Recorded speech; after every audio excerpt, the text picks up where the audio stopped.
KaraokeBooks. Discourse on the Method. René Descartes.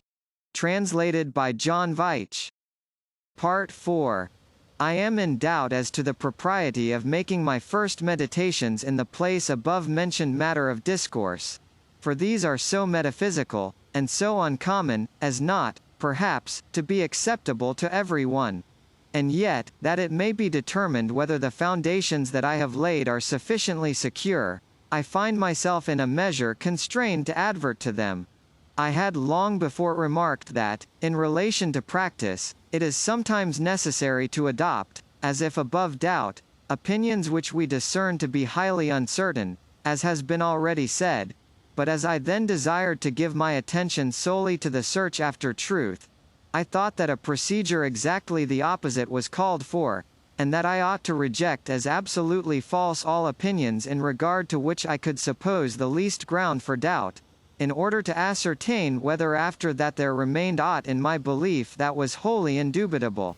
Accordingly, seeing that our senses sometimes deceive us, I was willing to suppose that there existed nothing really such as they presented to us, and because some men err in reasoning, and fall into paralogisms, even on the simplest matters of geometry, I, convinced that I was as open to error as any other, rejected as false all the reasonings I had hitherto taken for demonstrations, and finally, when I considered that the very same thoughts, presentations, which we experience when awake may also be experienced when we are asleep, while there is at that time not one of them true, I supposed that all the objects, presentations, that had ever entered into my mind when awake, had in them no more truth than the illusions of my dreams.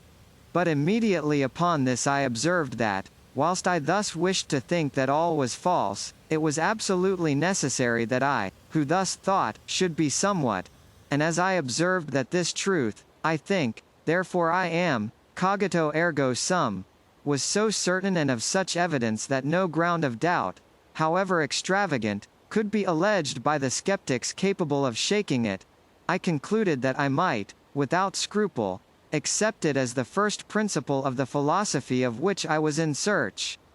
In the next place, I attentively examined what I was, and as I observed that I could suppose that I had no body, and that there was no world nor any place in which I might be, but that I could not therefore suppose that I was not, and that, on the contrary, from the very circumstance that I thought to doubt of the truth of other things, it most clearly and certainly followed that I was, while, on the other hand, if I had only ceased to think, although all the other objects which I had ever imagined had been in reality existent, I would have had no reason to believe that I existed. I thence concluded that I was a substance whose whole essence or nature consists only in thinking, and which, that it may exist, has need of no place, nor is dependent on any material thing, so that I, that is to say, the mind by which I am what I am, is wholly distinct from the body, and is even more easily known than the latter, and as such, that although the latter were not, after this I inquired in general into what is essential to the truth and certainty of a proposition,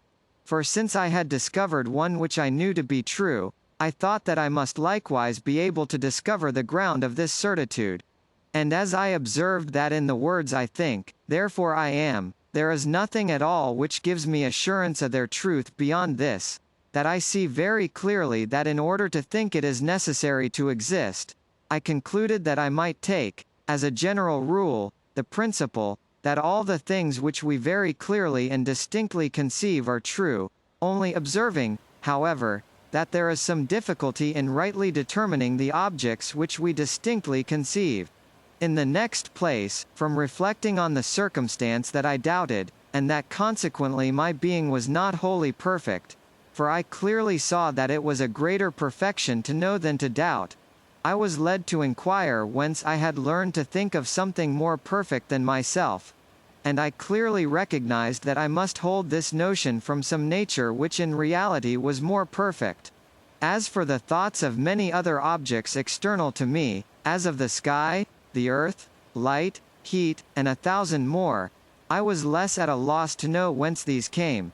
For since I remarked in them nothing which seemed to render them superior to myself, I could believe that, if these were true, they were dependencies on my own nature, in so far as it possessed a certain perfection, and, if they were false, that I held them from nothing, that is to say, that they were in me because of a certain imperfection of my nature. But this could not be the case with the idea of a nature more perfect than myself. For to receive it from nothing was a thing manifestly impossible, and, because it is not less repugnant that the more perfect should be an effect of, and dependence on the less perfect, than that something should proceed from nothing, it was equally impossible that I could hold it from myself. Accordingly, it but remained that it had been placed in me by a nature which was in reality more perfect than mine, and which even possessed within itself all the perfections of which I could form any idea, that is to say, in a single word, which was God. And to this I added that, since I knew some perfections which I did not possess, I was not the only being in existence. I will here, with your permission, freely use the terms of the schools, but, on the contrary, that there was of necessity some other more perfect being upon whom I was dependent, and from whom I had received all that I possessed. For if I had existed alone, and independently of every other being, so as to have had from myself all the perfection, however little, which I actually possessed, I should have been able, for the same reason, to have had from myself the whole remainder of perfection, of the want of which I was conscious, and thus could of myself have become infinite, eternal, immutable, omniscient, all-powerful, and, in fine, have possessed all the perfections which I could recognize in God. For in order to know the nature of God, whose existence has been established by the preceding reasonings, as far as my own nature permitted, I had only to consider in reference to all the properties of which I found in my mind some idea, whether their possession was a mark of perfection, and I was assured that no one which indicated any imperfection was in him, and that none of the rest was awanting. Thus I perceived that doubt, inconstancy, sadness, and such like, could not be found in God, since I myself would have been happy to be free from them. Besides, I had ideas of many sensible and corporeal things, for although I might suppose that I was dreaming, and that all which I saw or imagined was false, I could not, nevertheless, deny that the ideas were in reality in my thoughts. But, because I had already very clearly recognized in myself that the intelligent nature is distinct from the corporeal, and as I observed that all composition is an evidence of dependency, and that a state of dependency is manifestly a state of imperfection, I therefore determined that it could not be a perfection in God to be compounded of these two natures, and that consequently he was not so compounded, but that if there were any bodies in the world, or even any intelligences, or other natures that were not wholly perfect, their existence depended on his power in such a way that they could not subsist without him for a single moment. I was disposed straightway to search for other truths, and when I had represented to myself the object of the geometers, which I conceived to be a continuous body or a space indefinitely extended in length, breadth, and height or depth, divisible into divers parts which admit of different figures and sizes, and of being moved or transposed in all manner of ways, for all this the geometers suppose to be in the object they contemplate, I went over some of their simplest demonstrations. And, in the first place, I observed that the great certitude which by common consent is accorded to these demonstrations is founded solely upon this, that they are clearly conceived in accordance with the rules I have already laid down. In the next place, I perceived that there was nothing at all in these demonstrations which could assure me of the existence of their object. Thus, for example, supposing a triangle to be given, I distinctly perceived that its three angles were necessarily equal to two right angles, but I did not on that account perceive anything which could assure me that any triangle existed. While, on the contrary, recurring to the examination of the idea of a perfect being, I found that the existence of the being was comprised in the idea in the same way that the equality of its three angles to two right angles is comprised in the idea of a triangle, or as in the idea of a sphere, the equidistance of all points on its surface from the center, or even still more clearly, and that consequently it is at least as certain that God, who is this perfect being, is, or exists, exists, but the reason which leads many to persuade themselves that there is a difficulty in knowing this truth, and even also in knowing what their mind really is that they never raise their thoughts above sensible objects, and are so accustomed to consider nothing except by way of imagination, which is a mode of thinking limited to material objects, that all that is not imaginable seems to them not intelligible. The truth of this is sufficiently manifest from the single circumstance, that the philosophers of the schools accept as a maxim that there is nothing in the understanding which was not previously in the senses, in which however it is certain that the ideas of God and of the soul have never been, and it appears to me that they who make use of their imagination to comprehend these ideas do exactly the same thing as if, in order to hear sounds or smell odors, they strove to avail themselves of their eyes, unless indeed that there is this difference, that the sense of sight does not afford us an inferior assurance to those of smell or hearing, in place of which, neither our imagination nor our senses can give us assurance of anything unless our understanding intervene. Finally, if there be still persons who are not sufficiently persuaded of the existence of God and of the soul, by the reasons I have adduced, I am desirous that they should know that all the other propositions, of the truth of which they deem themselves perhaps more assured, as that we have a body, and that there exist stars and an earth, and such like, are less certain.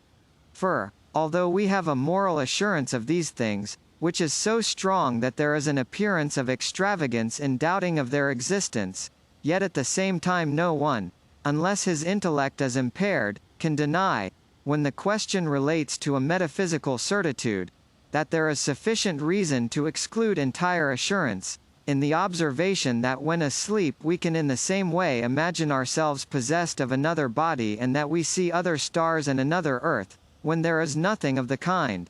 For how do we know that the thoughts which occur in dreaming are false rather than those other which we experience when awake, since the former are often not less vivid and distinct than the latter? And though men of the highest genius study this question as long as they please, I do not believe that they will be able to give any reason which can be sufficient to remove this doubt, unless they presuppose the existence of God. For, in the first place even the principle which I have already taken as a rule, viz. That all the things which we clearly and distinctly conceive are true, is certain only because God is or exists and because he is a perfect being, and because all that we possess is derived from him. Whence it follows that our ideas or notions, which to the extent of their clearness and distinctness are real, and proceed from God, must to that extent be true. Accordingly, whereas we not infrequently have ideas or notions in which some falsity is contained, this can only be the case with such as are to some extent confused and obscure, and in this proceed from nothing, participate of negation, that is, exist in us thus confused because we are not wholly perfect. And it is evident that it is not less repugnant that falsity or imperfection, in so far as it is imperfection, should proceed from God, than that truth or perfection should proceed from nothing. But if we did not know that all which we possess of real and true proceeds from a perfect and infinite being, however clear and distinct our ideas might be, we should have no ground on that account for the assurance that they possessed the perfection of being true. But after the knowledge of God and of the soul has rendered us certain of this rule, we can easily understand that the truth of the thoughts we experience when awake, ought not in the slightest degree to be called in question on account of the illusions of our dreams. For if it happened that an individual, even when asleep, had some very distinct idea, as, for example, if a geometer should discover some new demonstration, the circumstance of his being asleep would not militate against its truth.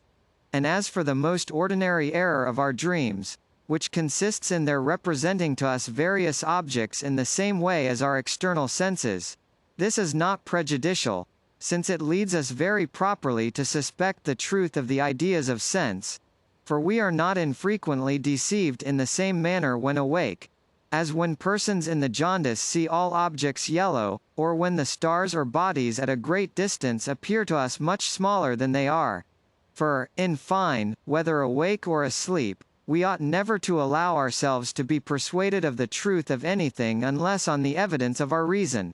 And it must be noted that I say of our reason, and not of our imagination or of our senses. Thus, for example, although we very clearly see the sun, we ought not therefore to determine that it is only of the size which our sense of sight presents, and we may very distinctly imagine the head of a lion joined to the body of a goat, without being therefore shut up to the conclusion that a chimera exists. For it is not a dictate of reason that what we thus see or imagine is in reality existent,